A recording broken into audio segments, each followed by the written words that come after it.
네, 오늘 우리가 함께 나눌 말씀은 사사기 1장 11절에서 21절까지 말씀입니다. 사사기 1장 11절에서 21절까지 말씀, 구약성경으로 361페이지 전후입니다. 다 찾으셨으면 드라마 바이블로 성경 봉독하겠습니다. 거기서 나아가서 드빌의 주민들을 쳤으니 드빌의 본 이름은 기럇세벨이라.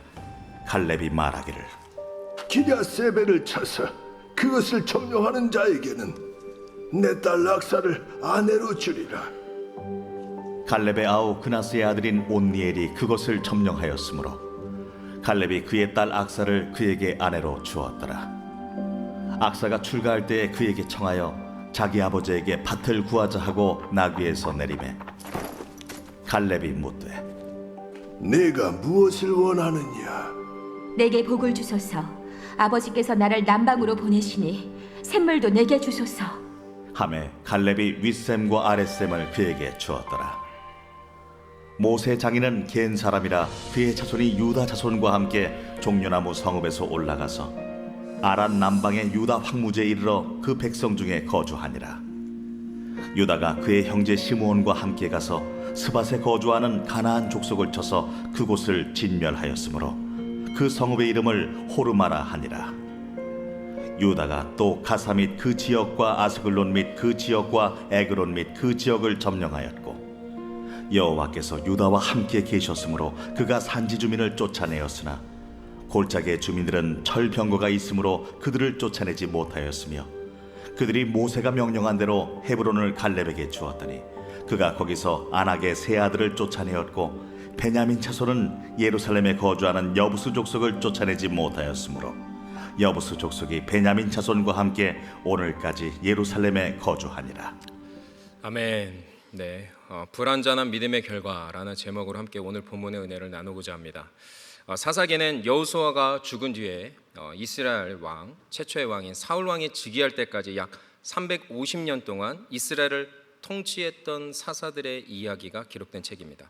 한마디로 이스라엘의 역사책인데요, 여기서 사사들이란 이스라엘을 구원하기 위하여서 하나님께서 임시적으로 군사적, 사법적 지도자를 세우신 사람들을 뜻합니다. 사사기 1장부터 3장 6절까지는 사사기의 서론 부분으로서 여호수아가 죽은 뒤에 이스라엘이 쇠퇴하고 타락하게 된 배경을, 그 이유를 설명해 주고 있습니다. 이 중에서 우리가 어제부터 오늘 그리고 내일까지 살펴볼 1장 1절부터 2장 5절까지는 서론의 전반부로서 유다 지파와 각 지파들이 가나안 정복을 해내가는 과정을 기록하고 있습니다. 여기서 우리는 잠깐 이스라엘이 가나안 땅을 정복하는 과정에 대해서 살펴볼 필요가 있습니다. 그 과정은 총 3단계로 나눠서 볼 수가 있습니다. 먼저 첫 번째 단계는 여호수아가 이스라엘 연합 지파를 이끌고 가나안 땅의 거점들을 확보해 나가는 것입니다. 두 번째 단계는 이스라엘 각 지파별로 그 가나안 땅을 분배하는 것입니다. 마지막으로 세 번째 단계는 그 분배받은 땅을 각 지파들이 각자 책임하에 개별적으로 정복하고 정착하는 과정인 것이죠. 사사기 1장부터 2장까지가 이 세 번째 단계의 과정을 기록하고 있는 것입니다. 어제 본문을 보면은 이스라엘은 여호수아가 죽은 뒤에 하나님께 기도했습니다. 우리 중에 누가 먼저 가나안 땅을 칠 것인지 알려달라고 물었습니다. 그러자 하나님께서 다음과 같이 응답하셨습니다. 사사기 1장 2절부터 3절까지 말씀 함께 읽도록 하겠습니다. 시작. 여호와께서 이르시되 유다가 올라갈지니라. 보라, 내가 이 땅을 그의 손에 넘겨주었노라 하시니, 유다가 그의 형제 시므온에게 이르되 내가 제비 뽑아 얻은 땅에 나와 함께 올라가서 가나안 족속과 싸우자. 그리하면 나도 내가 제비 뽑아 얻은 땅에 함께 가리니라 하니, 이에 시므온이 그와 함께 가니라. 아멘.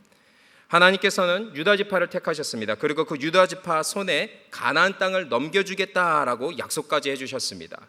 이제 유다 지파는 하나님의 약속의 말씀만을 믿고 순종만 하면 되는 것이었습니다. 그러나 유다 지파는 시므온 지파에게 도움을 요청했습니다. 유다 지파만 싸우라는 하나님의 말씀을 어떻게 하고 있습니까? 처음부터 어기고 있습니다. 시작부터 분위기가 뭔가 이상하죠. 어긋나고 있습니다.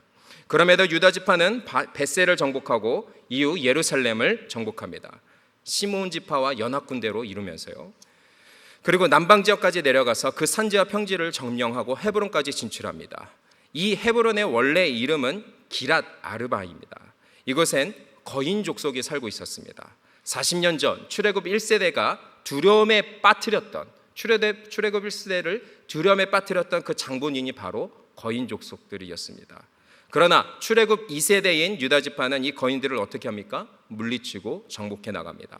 그리고 오늘 본문이 시작됩니다.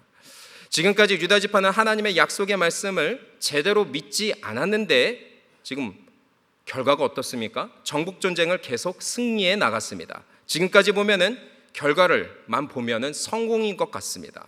뭔가 크게 문제가 될 게 없어 보입니다. 그러나 오늘 본문을 보면은 유다 지파의 정복 전쟁을 실패로 기록하고 있습니다.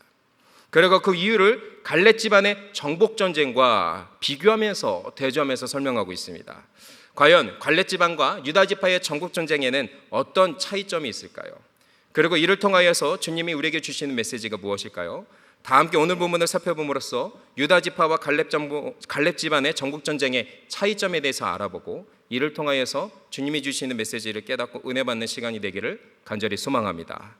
본문 11절에서 13절의 말씀 함께 읽도록 하겠습니다. 시작. 거기서 나아가서 드빌의 주민들을 쳤으니 드빌의 본 이름은 기라세벨이라.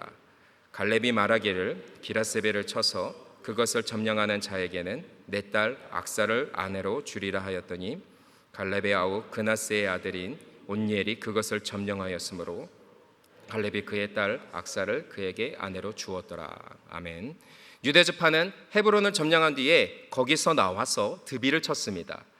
이것의 원래 이름은 기라세벨이라고 합니다. 그런데 이때 갈렙이 등장합니다. 갈렙이 누굽니까? 40년 전 모든 사람이 가나안 땅 정복이 불가능하다라고 말을 할 때에 여호수아와 함께 유일하게 믿음의 고백을 한 사람입니다.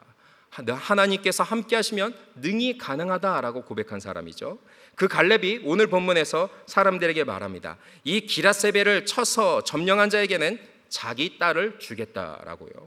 자기 딸 악사를 지금 상으로 내건 것입니다. 왜 이렇게까지 했을까요? 왜 굳이 이렇게? 이는 기라세벨이 그만큼 점령하기 어려운 땅이라는 것을 뜻합니다.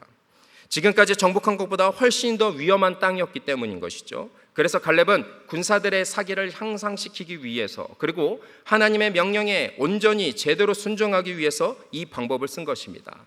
그러자 갈렙의 아우 그나스의 아들 온니엘이 자혼을 합니다. 그리고 단번에 기라세벨을 점령합니다. 이에 갈렙은 약속대로 자기 딸 악사를 아내로 줍니다. 그러자 다음과 같은 일이 일어납니다. 본문 14절에서 16절의 말씀 함께 읽도록 하겠습니다. 시작. 악사가 출가할 때에 그에게 청하여 자기 아버지에게 밭을 구하자 하고 나귀에서 내리매 내가 무엇을 원하느냐 하니 이르되 내게 복을 주소서. 아버지께서 나를 남방으로 보내시니 샘물도 내게 주소서 하며 갈렙이 윗셈과 아랫셈을 그에게 주었더라. 모세 장인은 겐 사람이라. 그의 자손이 유다 자손과 함께 종려나무 성읍에서 올라가서 아랏 남방의 유다 황무지에 이르러 그 백성에 거하니라.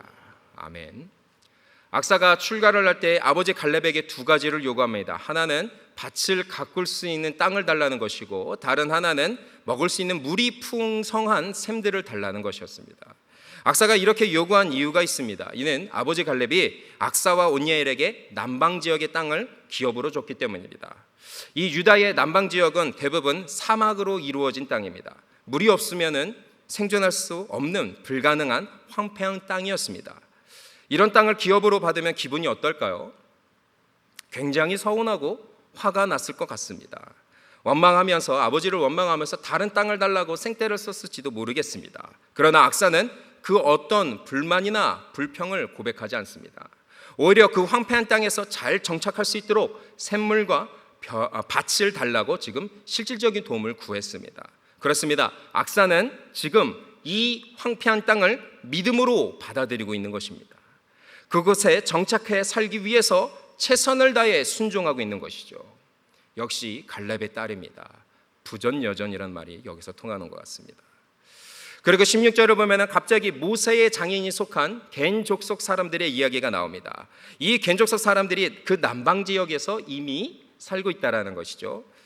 이 16절은 언뜻 보면 앞구절의 악사와 온니엘의 이야기와 전혀 상관이 없는 것 같습니다. 그러나 그렇지가 않습니다. 이 16절은 악사와 온니엘이 이주한 땅에 대해서, 그들이 살게 된 땅에 대해서 부연 설명하고 있는 것이죠. 출애굽기를 보면은 이 겐족 속 사람들은 이스라엘이 출애굽을 할 때 합류합니다. 그리고 이후 이스라엘 연합 지파가 여리고 성을 칠 때에 그 전쟁에 동참합니다. 이 여리고 성의 별칭이 오늘 본문 16절에 나오는 종려나무 성읍인 것이죠. 겐족속 사람들은 이 여리고 성에서 정착하며 살 수 있었습니다. 더 이상 전쟁을 치르지 않아도 되었어요. 그러나 그럼에 불구하고 그들은 그곳에서 멈추지 않았습니다. 유다 지파와 함께 그 분배받은 땅을 정복해 나갔어요. 남방 지역까지 진출하면서요. 이처럼 겐족속 사람들은 이방 민족이었지만은 가나안 땅을 정복하라는 하나님의 명령에 자발적으로 동참했습니다. 하나님 나라 백성의 사명을 믿음으로 순종하며 전복 전쟁을 도운 것이죠. 그리고 그 남방 지역, 그 황폐한 땅에 정착하며 살았습니다. 악사와 온니엘 등 유다 지파 사람들과 다투지 않고 평화롭게 거주하고 있었던 것이죠. 이렇게 갈렙 집안 사람들과 겐족속 사람들은 하나님이 주신 기업의 땅을 불평하지 않고 불신하지 않고 믿음으로 온전히 정복해 나갔습니다. 다른 유다 지파들과 달리 아무리 어려운 성읍이라 할지라도 꼼수를 쓰지 않고 온전히 하나님의 약속을 그대로 믿고 그대로 믿음대로 순종해 나간 것이죠. 그래서 하나님이 기업으로 주신 땅들을 온전히 점령하고 그리고 온전히 정착하며 살아갈 수 있었습니다. 이후 유다 지파 사람들은 그러면 나머지 지역을 어떻게 점령하고 있었을까요? 우리 함께 본문 17절에서 18절의 말씀 함께 읽도록 하겠습니다. 시작. 유다가 그의 형제 시므온과 함께 그곳을 진멸하였으므로 그 성읍의 이름을 호르마라 하니라. 유다가 또 가사 및 그 지역과 아스글론 및 그 지역과 에글론 및 그 지역을 점령하였고. 아멘. 갈렙이 남방 지역을 점령한 뒤에 유다 지파는 스밧 성읍을 쳤습니다. 이 스밧 성읍의 또 다른 이름이 호르마입니다. 이 호르마는 이스라엘 백성들에게 익숙한 곳입니다. 40년 전 출애굽 1세대가 점령했던 곳이기도 하며 하나님의 징계를 무시하고 무리하게 침략했다가 패배를 맛본 곳이기도 합니다. 즉 유다 지파가 충분히 잘 알고 있는, 그래서 손쉽게 점령할 수 있는 땅이었던 것이죠. 그럼에도 이들은 이 호르마를 시므온 지파의 도움을 받아서 점령합니다. 이어서 유다 지파는 북으로 이동합니다. 북쪽으로요. 그리고 지중해 해안의 도시들 가사, 아스글론, 에그론 등을 모두 점령합니다. 이처럼 유다 지파는 어마어마한 지역들을 점령해 나갔습니다. 하나님의 말씀대로 진멸시키는 결과를 얻었어요. 그러나 그 과정이 어떻습니까? 여전히 하나님이 기뻐하지 않는 방법을 쓰고 있습니다. 하나님을 온전히 의지하지 않고 사람의 방법을 쓰고 있었던 것이죠. 여기까지 이야기를 보면은 유다 지파는 이렇게 과정이나 방법이 잘못되었어도 성공적인 결과를 이뤄내 가는 것 같습니다. 뭐로 가도 서울만 가면 된다라는 이 세상의 속담이 우리 신앙에도 통하는 것 같습니다. 그러나 이후 이야기를 보면은 급변합니다. 본문 19절의 말씀을 함께 읽도록 하겠습니다. 시작. 여호와께서 유다와 함께 계셨으므로 그가 산지 주민을 쫓아내었으나 골짜기의 주민들은 철병거가 있으므로 그들을 쫓아내지 못하였어요. 아멘. 19절에 보면 여호와께서 유다와 함께 하셨기 때문에 산지 주민을 쫓아냈다라고 말합니다. 그러나 골짜기 주민들은 쫓아내지 못했다라고 합니다. 이는 여호와께서 산지 주민을 칠 때만 함께 하셨기 때문에 골짜기 주민을 쫓아내지 못했다라는 뜻이 아닙니다. 이를 원어로 보면은 유다 지파가 가나안 땅을 정복하는 내내 항상 하나님께서 함께 하셨다라는 뜻입니다. 그럼에도 이들은 골짜기 주민을 쫓아내지 못했습니다. 그 이유는 19절 하반절을 보면은 골짜기 주민들이 철병거로 무장했기 때문이다라고 말하고 있습니다. 오늘 보면 당시 고대 근동 지방은 청동기에서 철기 문화로 변해가는 과도기였습니다. 이때 이스라엘은 청동기 무기를 쓰고 있었습니다. 그러나 골짜기 주민들은 철기로 만들어진 철병거가 있었던 것이죠. 최신 무기로 무장한 골짜기 주민들을 보고 그들의 군대를 보고 이스라엘 민족은 충분히 큰 두려움에 빠졌을 것입니다. 19절의 내용 전체를 봤을 때에 유다 지파가 골짜기 주민을 쫓아내지 못했던 것은 하나님이 함께 하지 않아서가 아니라 하나님이 철병거보다 약하고 무능해서가 아니라 유다 지파가 언제나 항상 함께 하시는 여호와 하나님을 제대로 믿지 않았기 때문이라는 것입니다. 처음부터 하나님이 함께 하시겠다라는 그 약속을 제대로 믿지 않고 시므온 지파라는 인간적인 방법을 의존하고 고집했기 때문에 이렇게 무너졌다라는 것이죠. 그렇습니다. 유다 지파는 처음부터 하나님보다 환경을 더 크게 봤습니다. 그래서 이들은 인간적인 방법을 포기하지 못했고 겉으로는 하나님의 뜻을 그 나라를 이뤄가는 것 같았지만은 그 더 큰 한계를 만나자 그대로 바닥을 드러낸 것입니다. 실패해버린 것입니다. 이 구절들을 보면 유다 지파의 정복 전쟁을 다음과 같이 마무리합니다. 본문 20절에서 21절의 말씀 함께 읽도록 하겠습니다. 시작. 그들이 모세가 명령한 대로 헤브론을 갈렙에게 주었더니 그가 거기서 안악의 세 아들들을 쫓아내었고 베냐민 자손은 예루살렘에 거주하는 여부스 족속을 쫓아내지 못하였으므로 여부스 족속이 베냐민 자손과 함께 오늘까지 예루살렘에 거주하니라. 아멘.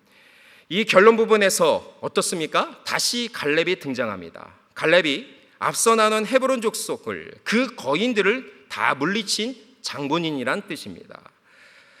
갈렙은 모두가 두려워하고 피하려 했던 그 거인 족속들을 오로지 하나님이 주신 약속의 말씀을 붙잡고 믿음으로 순종하며 정복해 나갔습니다.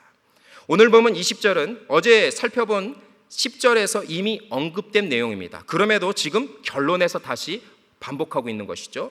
그 이유가 있습니다. 이는 사사기 저자의 분명한 의도가 있는데요. 이는 갈렙과 대조하면서 유다 지파의 가나안 땅 정복 전쟁의 승패가 믿음에 달려 있다라는 것을 지금 우리에게 알려주기 위한 것입니다. 다시 말해 하나님 나라와 뜻은 사람의 방법, 사람의 능력과 노력이 아니라 오로지 약속을 주신 하나님만을 믿고 의지할 때 온전히 이루어진다라는 것입니다.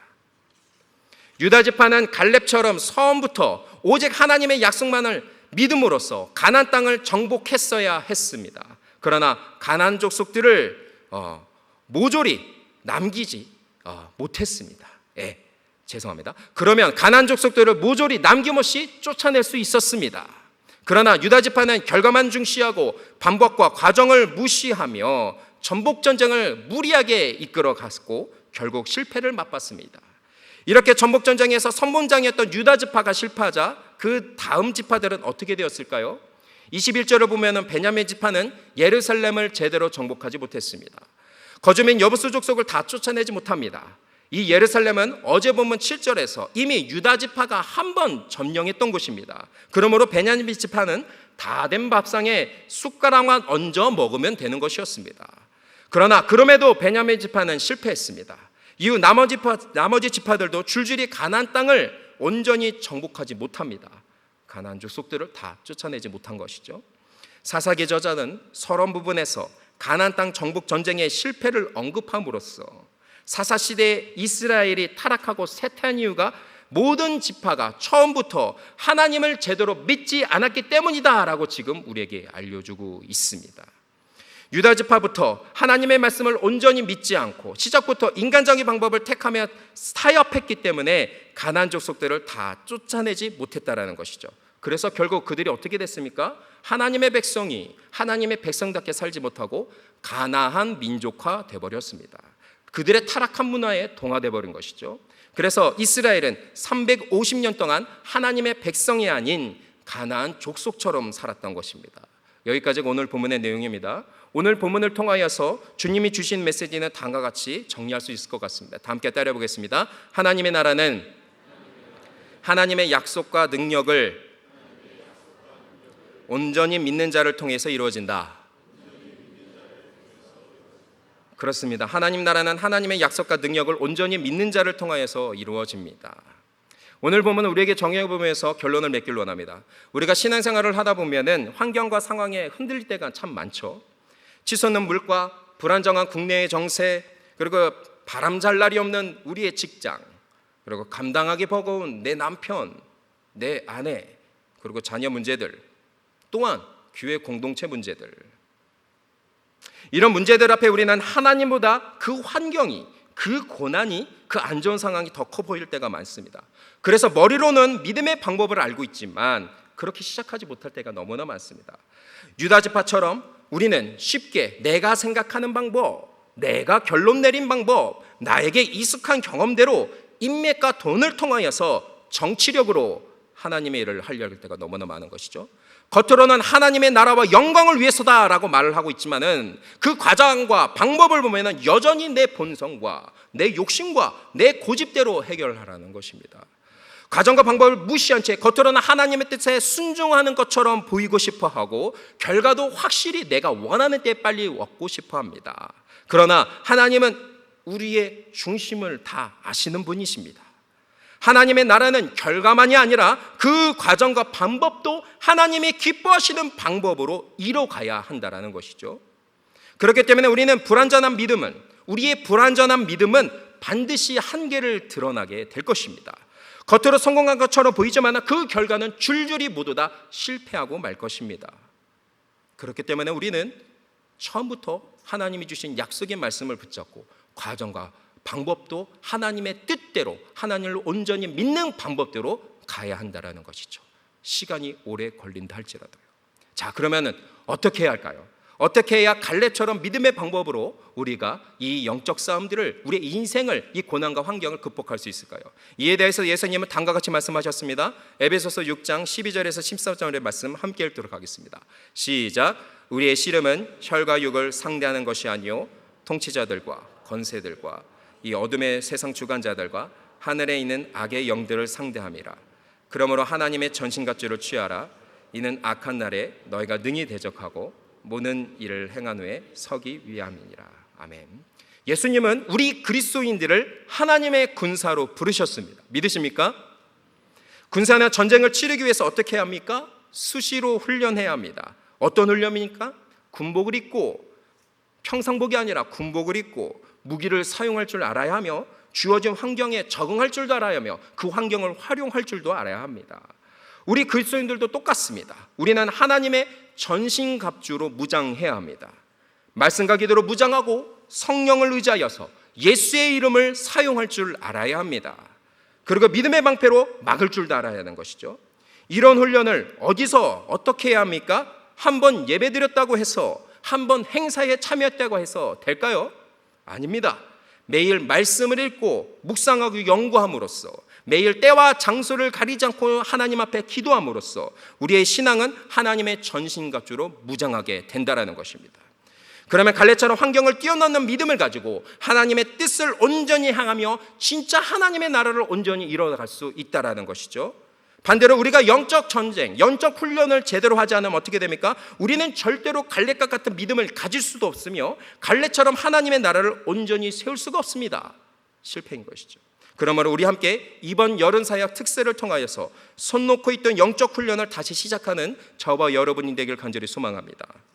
환경과 상황을 핑계대며 회피하고 책임 전가하며 도망치기 바빴던 우리의 모습을 돌이키는 저와 여러분이 되길 간절히 소망합니다. 겉으로는 하나님의 뜻과 영광을 위해서라고 하면서 가정과 교회를 위해서라고 말하면서 뒤에서는 여전히 내 방법, 내 고집대로, 내 신앙 스타일대로 살아가려고 하는 우리의 이중적인 모습들을, 우리의 변진된 신앙을 이 시간 주님께 다 토설하면서 회개하는 저와 여러분이 되길 간절히 소망합니다.